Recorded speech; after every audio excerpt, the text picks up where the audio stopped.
నల్గొండ జిల్లాలోనూ వర్షాలకు భారీగా ధాన్యం తడిసిపోయింది. పొలాల్లో ఎండబెట్టి ఉంచినటువంటి ధాన్యం వర్షార్పణమైంది. అటు మిల్లల వద్ద ఎండబెట్టినటువంటి ధాన్యం కూడా తడిసింది. దీనికి సంబంధించి పూర్తి డీటెయిల్స్ మా ప్రతినిధి రాము నల్గొండ నుంచి అందిస్తారు. మోంతా తుఫాను ప్రభావంతో ఉమ్మడి నల్గొండ జిల్లా వ్యాప్తంగా విస్తారంగా ఎడతెరిపి లేకుండా వర్షాలు వరుస్తూ ఉన్నాయి. ఈ ప్రభావం అంతా కూడా రైతులపైన తీవ్రంగా ఉంది. ప్రస్తుతం మనం నల్గొండలోని ఆర్జలబావి ఐకేబీ కొనుగోలు కేంద్రం దగ్గర ఉన్నాం. ఇక్కడ పంట సంబంధించినటువంటి దిగుబడులన్నీ కూడా ఎక్కడికక్కడ కూడా తడిసిపోతున్న పరిస్థితి మనకు కనిపిస్తూ ఉంది. ఇదే రకంగా నల్గొండ జిల్లాలో 312 ధాన్యం కొనుగోలు ప్రారంభించారు. అదేవిధంగా సూర్యాపేట జిల్లాలో 200, యాదాద్రి భువనగిరి జిల్లాలో 150 కొనుగోలు కేంద్రాలు ప్రారంభించారు. ఎక్కడ కూడా ధాన్యం కొనుగోలు అనేది సరిగా జరగలేదు. కేవలం 5% మాత్రమే ధాన్యం కొనుగోలు అనేది జరుగుతూ ఉన్నాయి. 90% ధాన్యం కొనుగోలు జరగక ఎక్కడ ధాన్యం అక్కడే కుప్పలు తెప్పలుగా పేరుకుపోయినటువంటి పరిస్థితి మనకు కనిపిస్తూ ఉంది. ప్రధానంగా ప్రభుత్వానికి మిల్లర్లకు మధ్య గొడవ జరుగుతూ ఉంది. 10% బ్యాంకు గ్యారెంటీ పెడితేనే మిల్లులకు ధాన్యం అలొకేట్ చేస్తాం, మిల్లులకు ధాన్యాన్ని పంపిస్తామని ప్రభుత్వం భీష్మించి కూర్చుంది. మిల్లర్లు మాత్రం బ్యాంకు గ్యారెంటీతో మాకు సంబంధం లేదు, మాకు ధాన్యాన్ని కేటాయించాల్సిందే అంటూ కూడా వాళ్ళు సిండికేట్గా ఏర్పడి ప్రభుత్వాన్ని డామినేట్ చేస్తున్నటువంటి పరిస్థితి నల్గొండ జిల్లాలో నెలకొంది. ఈ ప్రతిష్టంభనతో ఎక్కడ కూడా మిల్లులకు ధాన్యం అనేది దిగుమతి కావట్లేదు, వాళ్ళు దించుకోవట్లేదు. మిల్లులలో పెట్టడానికి స్థలం లేదని వాళ్ళు ఒక సాకుగా చెప్తా ఉన్నారు. ప్రభుత్వం మాత్రం ప్రత్యామ్నాయటువంటి ఏర్పాట్లు చేయట్లేదు. ముందుగా కేంద్రంతో మాట్లాడి ఇక్కడ ఉన్నటువంటి ధాన్యాన్ని మొత్తం కూడా మిల్లుల్లో గోదాంలో ఉన్నటువంటి ధాన్యాన్ని మొత్తం కూడా ర్యాకుల ద్వారా ఇతర రాష్ట్రాలకు, ఇతర దేశాలకు పంపించాల్సి ఉంది. కానీ ఆ దిశగా ఎలాంటి ప్రయత్నాలు జరగకపోవడంతో ధాన్యం అంతా కూడా ఎక్కడికక్కడ పేరుకుపోయింది. ప్రస్తుతం ఇప్పుడు వచ్చినటువంటి ధాన్యం దిగుబడులను కూడా అక్కడ నిల్వ చేయడానికి స్థలం లేదంటూ గోదాంలో సంబంధించినటువంటి యజమానులు, అదేవిధంగా ఇక్కడ ఉన్నటువంటి మిల్లర్లు చెప్తున్నటువంటి పరిస్థితి అయితే నల్గొండ జిల్లా నెలకొంది. మొత్తంగా రైతు అయితే బలవుతున్నాడు. రైతు అయితే పూర్తిగా ఈ వానాకాలం సీజన్లో నష్టపోయినటువంటి పరిస్థితి మనకు నల్గొండ జిల్లా వ్యాప్తంగా కూడా నెలకొంది. ధాన్యం కొనుగోలు కేంద్రాలు ఇలాంటి పరిస్థితి ఉంటే పత్తి రైతుల పరిస్థితి అయితే మరీ దారుణంగా ఉంది. అకాల వర్షాలు మొదటి నుంచి కూడా వస్తూ ఉన్నాయి. గింజంతా కూడా నల్లగా మారిపోయి పత్తి అంతా కూడా మంటలు కలిసిపోతుంది. మొదటి నుంచి కూడా వీళ్ళకు యూరియా కష్టాలు అనేది తీవ్రంగా వెంటాడాయి. యూరియా వేయక కొంత ఎక్కడికక్కడ దిగుబడి రాలేదు. కాస్తో కూస్తో కష్టపడి ధాన్యం సంబంధించినటువంటి పంట పండిస్తే, పత్తి పంట పండిస్తే వాటిని దిగుబడులు కొనేటువంటి దిక్కు లేకపోయింది రాష్ట్రంలో. ప్రభుత్వం ముందస్తు ప్రణాళిక లేకపోవడంతోనే ఈ దుస్థితి వచ్చిందంటూ కూడా రైతులు వాపోతున్నారు. మనం విజువల్స్ చూస్తూ ఉన్నాం. కోటి ఆశలతో బంగారం లాంటి పంటలు పండించిన రైతులు ఇక్కడ తీసుకొస్తే ప్రభుత్వం నమ్ముకుంటే ధాన్యం కొనుగోలు చేయకపోవడంతో అవన్నీ కూడా వర్షాలకు తడుస్తూ ఉన్నాయి, ముద్దవుతూ ఉన్నాయి, బలకులు వస్తూ ఉన్నాయి, నల్లగా మారుతూ ఉన్నాయి. వాళ్ళ ప్రయత్నంగా వాళ్ళు పట్టాలు కప్పుకొని కాపాడుకునే ప్రయత్నం చేస్తూ ఉన్నారు. వాస్తవానికి ఒక రైతు ధాన్యం కొనుగోలు కేంద్రానికి ధాన్యం తీసుకొస్తే ఇక్కడికి వచ్చిన దగ్గర నుంచి పంట అమ్ముడు పోయే వరకు కూడా ప్రభుత్వందే బాధ్యత, అధికారులదే బాధ్యత.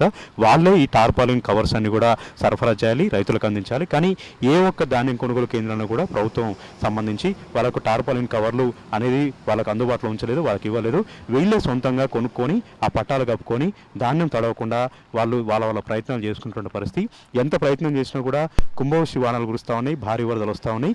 ఈ వరదలకు ఈ లోతట్టు ప్రాంతంలో ఈ ధాన్యం అంతా కూడా పోయడంతో ఆ పట్టాల కిందికి నీళ్లు చేరి కింద ఉన్నటువంటి ధాన్యం అంతా కూడా తడిసి ముద్దై మొలకలు వస్తున్నటువంటి పరిస్థితి, నల్లగా మారుతున్నటువంటి పరిస్థితి. ఈ తడిసిన ధాన్యాన్ని కొనట్లేదు ప్రభుత్వం, ఎక్కడ కూడా రంగు మారిన ధాన్యాన్ని కొనట్లేదు. కేవలం నెంబర్ 1 గ్రేడ్ ఉన్నటువంటి ధాన్యాన్ని మాత్రమే అక్కడక్కడ కొంటా ఉన్నారు. అది కూడా రైతులను వేధించి ఆన్లైన్లో స్లాట్ బుక్ చేసుకున్న తర్వాత మాత్రమే ధాన్యం కొనుగోలు చేస్తామంటూ కొర్రీలు పెడుతూ నానా రకాల సాకులు చూపిస్తూ రైతులను అయితే పీడించుకుని తింటున్నటువంటి పరిస్థితి అయితే మనకు కనిపిస్తూ ఉంది. ఇక సన్న ఓట్లు సాగు చేస్తున్నటువంటి రైతుల పరిస్థితి మరీ దారుణంగా ఉంది. సన్న ఓట్లకు ప్రభుత్వం బోనస్ ఇస్తామని చెప్పింది, కానీ ధాన్యమే కొనుగోలు చేయట్లేదు.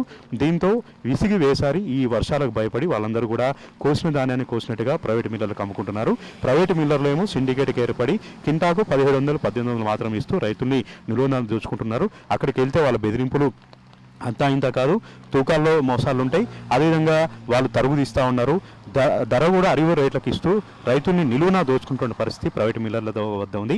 మిల్లర్లను కట్టడి చేయాల్సినటువంటి బాధ్యత ప్రభుత్వాన్ని, సివిల్ సప్లై శాఖ, పౌర సరఫరాలకు సంబంధించినటువంటి శాఖ, పోలీసు వ్యవస్థదే. కానీ ఇప్పటి వరకు కూడా మిల్లర్లతో సమావేశం పెట్టలేదు. రైతులకు మద్దతు ధర ఇవ్వాలని అడిగే నాగుడే లేకుండా పోయాడు జిల్లాలో. 2 మంత్రులు ఉన్నప్పుడు కూడా ఎవరు కూడా పట్టించుకోవట్లేదు. ధాన్యం కొనుగోలుపై సమీక్ష కూడా చేయకపోతే ఎట్లా తమ పరిస్థితి ఏంటంటూ కూడా రైతులు వాపోతున్నారు. ఈ వానాకాల సీజన్ పూర్తిగా చేదాటిపోయింది. ఈ వానాకాల సీజన్ పూర్తిగా తమ నట్టేటం ఉంచింది. లక్షల రూపాయలు, కోట్ల రూపాయలు మేమంతా నష్టపోయామంటూ కూడా రైతులు వాపోతున్నారు. ప్రస్తుతం ఈ ఆర్జలబాయి ధాన్యం కొనుగోలు కేంద్రం వద్ద ఒక రైతు ఉన్నాడు, ఆయనతో మాట్లాడదాం. ఏం పేరు మీ పేరు? మహేందర్. ఎన్ని ఎకరాలు సాగు చేసిన నువ్వు? నేను 12 ఎకరాలు. ఇప్పుడు ధాన్యం కుప్పలని కూడా మనం చూస్తున్నామండి, తడుస్తూ ఉన్నాయి. ఇప్పటి వరకు రైతులు ఆ పట్టాలన్నీ కప్పుకొని వాళ్ళు వెళ్ళిపోతూ ఉన్నారు. ఈ తడిస్తే ఎట్లా కొంతదా ప్రభుత్వం మళ్ళీ? రంగు మారిన అందులో పచ్చగా మొలక వచ్చినాయి. అయ్యో, మొలక వచ్చినాయి, అవి తీస్తున్నాం, ఎండ వెళ్ళంగానే పెడుతున్నాం. కానీ మ్యాచర్ ఇంకా చూస్తారు. కానీ ఆడ మిల్లులలో ధాన్యం ఎత్తుకపోయినా వెనక ఆపుతురు క్షణం అట్లు. ఓకే, అంటే సరిగ్గా జరగట్లేదా కొనుగోలు? లోళ్ళు దమనగా అయిపోక ఆపుతురు. ఆపుతున్నారు. ఎప్పుడైనా ఇట్లాంటి పరిస్థితి వచ్చిందా అని ఈసారి ఇంత ముందుకైతే లేదు. అందులో యాక్చువల్లీ మా అన్నది ఇంకా పొలం ఉంది, అది ఇంకా అడ్డం పడేది, కోస్తట్టు లేదు, నేల వాడిపోయింది. అంత నష్టమేనా? నష్టమే. ఎకరానికి ఎంత పెట్టుబడి పెడతారండి? ఎకరానికి ఎంత దిగుబడి వచ్చింది? ఈ దిగుబడులకు ఇవి అమ్ముకుంటే పెట్టుబడులు వెళ్తున్నాయా? వెళ్ళవు. ఈసారి నమ్మకం దక్క మీదనే పడతాయి. అంతేనా? ఎకరానికి ఎంత అవుతుంది? ఎకరానికి 30 చిల్లర వెళ్తాయి, 35. కానీ ఈసారి 25, 24 ఇళ్ళకే సచ్చి బతుకుతుంది. అంతే, నష్టపోయినట్టు. పత్తి రైతుల పరిస్థితి ఉంది.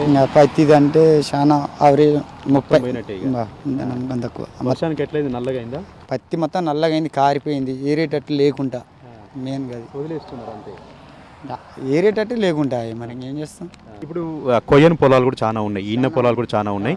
ఈ తుఫాను ప్రభావంతో 3-4 రోజులు వర్షం ఇట్నే వస్తే అవన్నీ కింద పడిపోయి మొలకలు వచ్చేస్తాయి. అంటే రాలిపోద్దా? దాని మీద పడి మురిగిపోయి మొలకలు వచ్చేస్తాయి. పైన దానికి ఇంకా కోసేదంత మిషన్ లెగ్గినకి ఎక్కువ అవుతాయి, కానీ ఆ ఉన్న కాడికి వచ్చేది ఇంకా తక్కువనే దిగుబడి.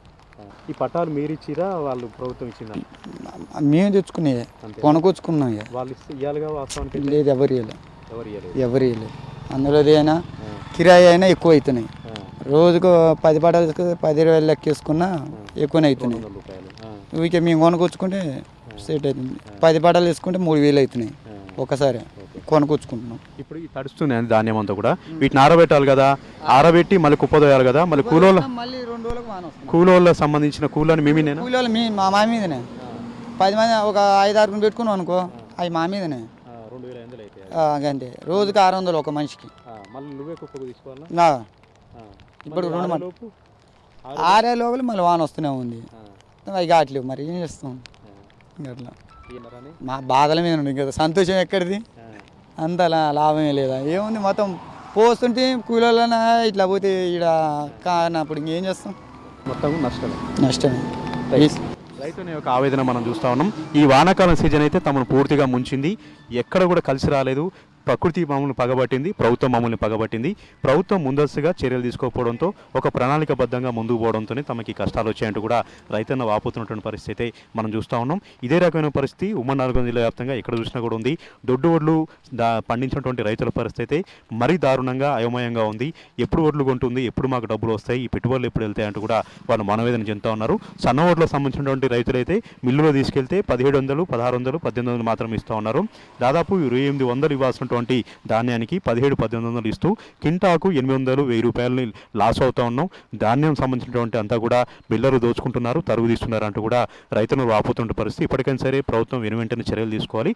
ఎక్కడికక్కడ సమీక్షలు నిర్వహించి అధికారులను ఉరుకులు పరుగులు పెట్టించేది సరే రైతన్నులకు ఎలాంటి ఇబ్బంది లేకుండా, నష్టం లేకుండా ఎప్పటికప్పుడు ధాన్యాన్ని కొనుగోలు చేయాలి. ఎప్పటికప్పుడు కూడా కాంటాలు వేయాలంటూ కూడా రైతన్నలు డిమాండ్ చేస్తూ ఉన్నారు. ఈ తుఫాను ప్రభావంతో ఇంకాస్త వర్షాలు ఎక్కువగా వస్తూ ఉన్నాయి. ఎక్కడ ధాన్యం అక్కడే తడిసి ముద్దవుతూ ఉంది, మొలకలు వస్తూ ఉన్నాయి, రంగు మారుతూ ఉన్నాయి. తమ పరిస్థితి అయోమయంగా ఉందంటూ కూడా రైతన్నలు వాపుతున్న పరిస్థితి అయితే నల్గొండ జిల్లా వ్యాప్తంగా ఉంది. ఈ వానాకాలం అయితే పూర్తిగా కలిసి రాలేదు. ఈ వానాకాలం ప్రకృతి పగబట్టింది, ప్రభుత్వం పగబట్టింది. అంతిమంగా మేమంతా కూడా బలైపోయాం. అంతిమంగా రైతన్నలను తీవ్రంగా నష్టాల పాలయం, అప్పుల పాలయం అంటూ కూడా నల్గొండ జిల్లా రైతంగా మనతో చెప్తా ఉన్నారు. కెమెరా పర్సన్ వెంకట్తో రాము టీవీ న్యూస్, నల్గొండ.